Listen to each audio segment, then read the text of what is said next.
Hello student, कैसे हो? वंदे मातरम। आज 26 जनवरी है। ठीक है, पीछे क्या क्या क्लास देख लिए थे, कौन कौन सा चैप्टर कर चुके हैं? पॉलिनोमियल कर चुके हैं, ट्रिगोनोमेट्री कर चुके हैं, एप्लीकेशन ऑफ ट्रिगोनोमेट्री जिसको हाइट एंड डिस्टेंस कहते हैं, वो 3 चैप्टर कर चुके हैं इंपॉर्टेंट क्वेश्चन से। अब नेक्स्ट पहले ही बोल चुके थे, आज नया चैप्टर लेके आएंगे नए क्लास में। तो नया चैप्टर है, देख लेना, बोर्ड पे पहले से ही दिख रहा होगा, अर्थमेटिक प्रोग्रेशन जिसको हम एपी बोलते हैं।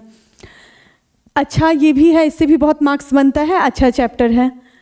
तो देखते हैं, क्वेश्चन से स्टार्ट करते हैं। पीछे वाला रिवीजन तो कर रहे होगे, और तुम लोग का जो प्री बोर्ड का चल रहा है, किसी के स्कूल में प्री बोर्ड खत्म हो चुका होगा, कहीं चल रहा होगा, तो प्री बोर्ड के मार्क्स से कितने बच्चे अपसेट भी रहते हैं। तो इस सब को नहीं सोचना है, हमको अभी ध्यान देना है कि अच्छा से अच्छा हम बोर्ड में मार्क्स लाएं, और मार्क्स पे ज़्यादा ना करके हमको अच्छा तैयारी करना है, इस पर ध्यान देना है। ठीक है, तो अपने आप ही मार्क्स आएगा, उसका टेंशन नहीं लेना है, बस जुट जाना है तैयारी में। क्वेश्चन देखते हैं। Find the sum of the first 20 terms of the AP minus 29/3 minus 9 comma minus 25/3 फिर comma minus 23/3। मतलब एक दिया हुआ है, AP का सीरीज दिया हुआ है, और ये पूछा हुआ है CBSE 2023 का क्वेश्चन है, बेसिक का क्वेश्चन है। अब AP का सीरीज कैसे पहचानते हैं, वो सब चीज़ जानते होंगे कि कॉमन डिफरेंस सेम आना चाहिए, तो वो AP का सीरीज होता है। तो यहाँ AP का सीरीज दिया हुआ है, और सम वाला क्वेश्चन है, सम पूछ रहा है, सम ऑफ 20 टर्म्स का। तो ये इसको पहचानने के लिए हम क्या क्या जानते हैं, सम वाले में रहे या नॉर्मल भी पहले जो क्वेश्चन दिया रहता है, तो हमको A पहचानना आना चाहिए, D पहचानने आना चाहिए, TN टर्म मतलब जिसको हम लास्ट टर्म बोलते हैं, वो सब जानना चाहिए। तो इस क्वेश्चन के हिसाब से हम चलेंगे, और जब बाकी नया आएगा तो उस हिसाब से भी देखेंगे। यहाँ सम के बारे में बात किया गया है, तो सम वाला फॉर्मूला हम पहले बता दे, थोड़ा सा रिकॉल कर दे कि सम का ना 2 फॉर्मूला होता है। जब फर्स्ट टर्म और लास्ट टर्म पता हो और n भी पता हो, मतलब किस टर्म के बारे में पूछा गया है, वो उसी को हम n बोलते हैं। जो टर्म्स दिया रहता है उसी को हम n बोलते हैं। जैसे यहाँ 20 दिया है तो वो हो जाएगा n। तो क्या क्या दिया हो, एक जो फॉर्मूला होता है n/2 first term plus last term. तो यहाँ पे n मतलब जो टर्म दिया रहेगा पूछेगा, और एक A फॉर होता है फर्स्ट टर्म, और L रिप्रेजेंट करता है लास्ट टर्म को। तो जब ये तीनों पता रहेगा तो ये फॉर्मूला लगा सकते हैं Sn के लिए, सम ऑफ n टर्म के लिए। और जब हमको n पता हो या ना हो, वो तो n निकाल ही लेंगे क्वेश्चन के हिसाब से, और A पता हो, D पता हो, उस कंडीशन में हम क्या लगाते हैं, ये वाला फॉर्मूला, जिस समय हमको लास्ट टर्म नहीं पता होता है। 2A प्लस n-1D, ये लगाते हैं हम फॉर्मूला। तो ये दोनों फॉर्मूला देखना। अब यहाँ कौन सा लगेगा वो हम समझाएंगे अभी, कौन कौन सा लगेगा। तो यहाँ देखना, A है क्या, फर्स्ट टर्म दिया है 29/3, और D हमको जानना है। तो D निकालने के लिए होता है, जब भी सीरीज में हो तो T2 - T1 कर लो, या T3 - T2 कर लो। मतलब पीछे से फर्स्ट वाला टर्म को हम माइनस करेंगे तो कॉमन डिफरेंस पता चलेगा। कॉमन डिफरेंस सेम ही होता है, कोई भी टर्म करेंगे तो पीछे से आगे वाला टर्म अगर हम माइनस कर लेते हैं तो कॉमन डिफरेंस वही आएगा। तो हम क्यों ना यही दोनों को लेके चलते हैं। तो यहाँ पे ये समझो कि ये T2 है और ये है T1। T कहने का मतलब टर्म, तो ये टर्म 1 है, टर्म 2 है, टर्म 3, टर्म 4 है। तो कॉमन डिफरेंस के लिए हम पीछे वाले से पहले वाले को माइनस करेंगे, इसीलिए लिखे हैं T2 - T1। यहाँ पे T2 क्या है, -9, और T1 क्या है, माइनस, तो ब्रैकेट में रख लेते हैं 29/3। -9, और यहाँ माइनस माइनस अगर हम प्लस करेंगे, माइनस माइनस प्लस हो जाएगा, तो 29/3, और 3 LCM हो गया तो कितना हो जाएगा, 27, और ये 29 और बाई में 3, 29 - 27 2 आ जाएगा, 2/3। तो ये क्या निकला, D निकल के आया, कॉमन डिफरेंस। अब डायरेक्ट हम रखते हैं इस पे आ जाएगा, क्योंकि पूछ रहा है find the sum of first 20 term, मतलब n भी पता है। तो यहाँ पे अगर हम रखेंगे तो n को लिख देंगे, 20 टर्म हमको पता करना है, n तो 20/2, 2A, तो A की जगह क्या, ये है -29/3 और n-1, n कितना है 20, 20 - 1 और d अभी हम निकाले हैं कितना 2/3, तो ये भी लिख लेते हैं 2/3। देखो 2 यहाँ भी मल्टीप्लाई में है और 2 इस टर्म में भी मल्टीप्लाई है, तो वैसे तो हम सॉल्व ऐसे भी कर लें, तो लंबा करने से अच्छा थोड़ा छोटा कर लेते हैं। दोनों में 2 है तो 2 को हम बाहर निकाल लेते हैं।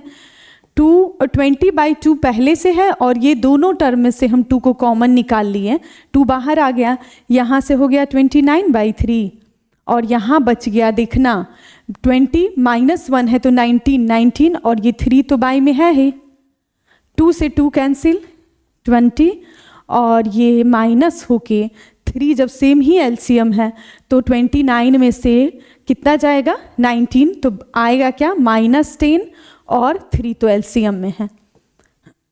मल्टीप्लाई करेंगे कितना आया 200/3। कितना आसान था। जब हमको फॉर्मूला पता है और उसका निकालने का तरीका रहेगा तो आराम से बन सकता है। देखो 23 में पूछा हुआ लेटेस्ट क्वेश्चन है। फिर से देखना, सम ऑफ के लिए हम 2 फॉर्मूला बताए हैं। कब इसको लगाते हैं, उसी कंडीशन में जब n भी पता हो, फर्स्ट टर्म और लास्ट टर्म पता हो, तो हम आराम से लगा ले और बन जाएगा।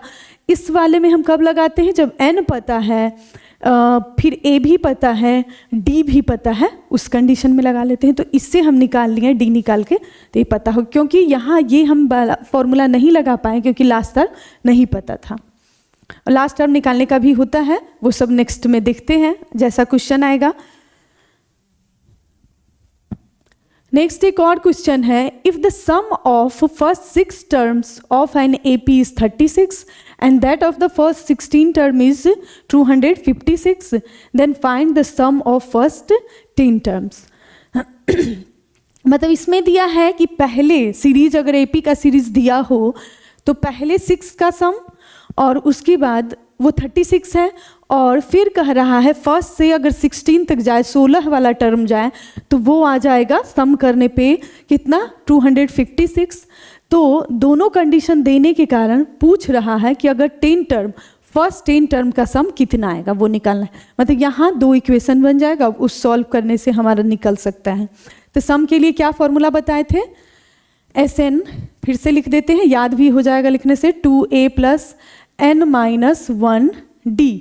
यहाँ फर्स्ट कंडीशन दिया है फर्स्ट 6 टर्म, तो फर्स्ट 6 को ऐसे लिखेंगे और कितना n मतलब 6 दिया हुआ था टर्म बाई 2A, मतलब यहाँ ना A पता है और ना D पता है, तो वो हम काम नहीं करेंगे उसका, वो डायरेक्ट रखेंगे, लेकिन n पता है यहाँ पे, तो n की जगह कितना रखना है 6 - 1D।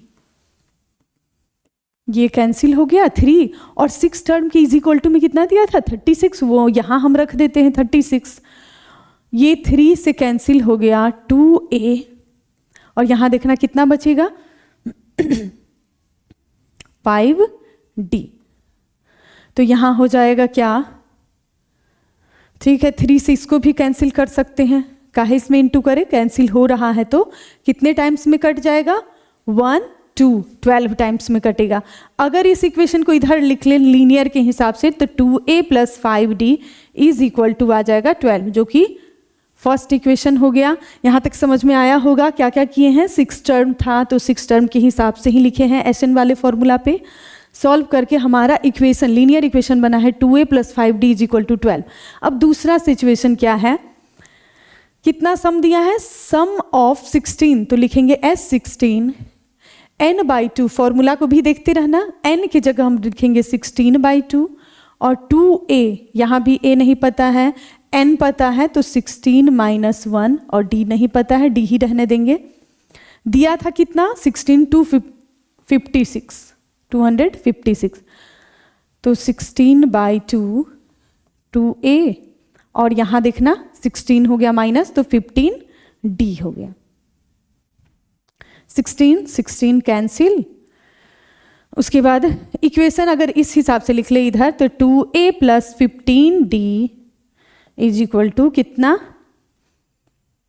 ये देखना 2 भी तो बचा था, तो 2 क्रॉस मल्टीप्लाई होने से आ जाएगा 32। तो ये हो गया तुम्हारा दूसरा इक्वेशन। दो लीनियर इक्वेशंस हो गया, तो लीनियर इक्वेशन सॉल्व करना पहले ही से सीख चुके होगे, तो हम डायरेक्ट सॉल्व कर लेते हैं।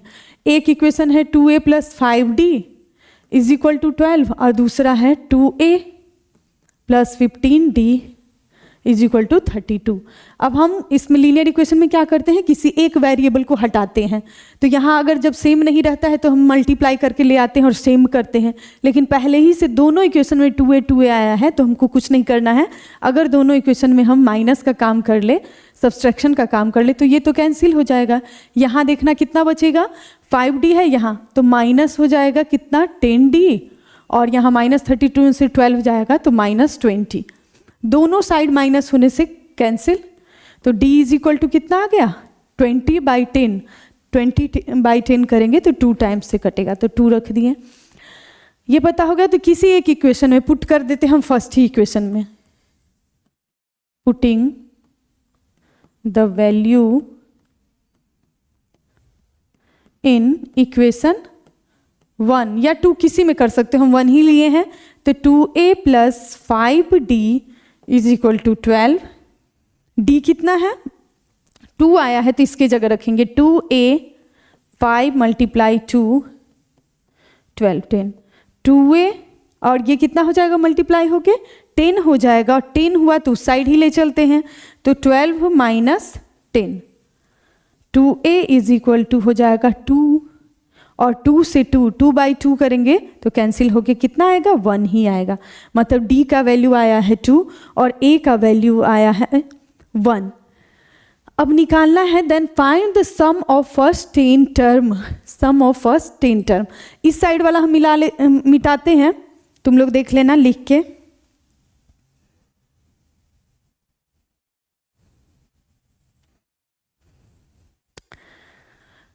मिटा के हम करते हैं 10 वाला टर्म को लिखते हैं। फॉर्मूला सामने लिखा हुआ है, इसी पे करते हैं। 10 टर्म को निकालना है, मतलब S10 निकालना है। n की जगह 10/2। 2a, अब तो a का पता चल गया है, वैल्यू 1 आया था, और n - 1 मतलब कितना टर्म का बात कर रहा था, यहाँ देखना 10 टर्म, तो 10 - 1, और d भी हमारा पता है, d आया है 2। सॉल्व करेंगे तो आएगा कितना, ये तो 5 से कैंसिल हो जाएगा, तो 5 यहाँ से आ जाएगा 2, और 10 - 1 9, 9 2 जा 18, 18 और 2 हो जाएगा 20। ये कितना आ जाएगा, 100। मतलब S10 सम ऑफ 10 टर्म, जो फर्स्ट 10 टर्म का वैल्यू आया है वो 100। शुरू में क्या किए थे, फॉर्मूला तो ध्यान रखे थे, पहले हम 6 टर्म लिखे थे, इसी वाले फॉर्मूला पे 6 टर्म निकाल लिए हैं, एक लीनियर इक्वेशन बना है। फिर हम फर्स्ट 16 टर्म निकाले हैं तो दूसरा इक्वेशन बना था ये, और दोनों को सॉल्व करने से लीनियर इक्वेशन में a और d का वैल्यू पता चला है। और उसके बाद जब 10 टर्म पूछ रहा है तो आसान हो गया, सारा वैल्यू पता है, तो हम डायरेक्ट वैल्यू रखे हैं, तो सम ऑफ 10 टर्म आया है 100। क्वेश्चन समझ में आया होगा, आसान ही था, और बाकी हम क्लास लेते रहेंगे नेक्स्ट। बाय बाय, जय हिंद, जय भारत।